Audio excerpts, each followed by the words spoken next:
வணக்கம் நண்பர்களே. இன்றைய கருத்து நான் சொல்ல போகிற என்ன அப்படின்னா, நீங்கள் எவ்வளோ பேர்ட்ட பழகுவீங்க, நான் தப்பாக சொல்லலை. அவ்வளோ பேர்ட்ட நல்லா பழகுங்க, நல்லா பேசுங்க, பழக்கம் வச்சுக்கோங்க.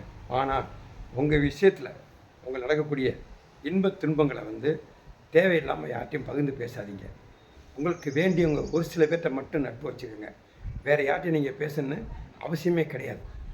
ஏன்னா ஒரு இடத்துல நடந்த சம்பவம் என்னென்னா, ஒரு 5 பேர் சேர்ந்து பேசுகிறாங்க, நட்பாக சேர்ந்து பேசுகிறாங்க. இந்த 5 பேரில் ஒருத்தர் எந்திரிச்சு போயிட்டார். பேசிகிட்டு இருக்கும்போது உடனே இந்த 4 பேர் அவரை பற்றி பேசுகிறாங்க.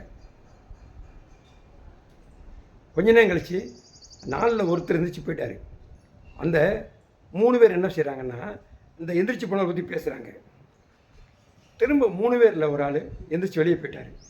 அப்போ இந்த 2 பேர் இவரை பற்றி பேசுகிறாங்க. அப்போ இந்த உலகம் எப்படி இருக்குது அப்படின்னா, நீங்கள் என்ன செய்கிறீங்களோ என்ன சொல்கிறீங்களோ அதை உங்களை கேலியாக சித்தரித்து அவங்க உங்களை வச்சு பெரிய ஒரு படத்தை கிரியேட் பண்ணிடுறாங்க. அதனால் தயவு செய்து மறக்காதீங்க. லைக் பண்ணுங்கள் நண்பர்களே. வணக்கம்.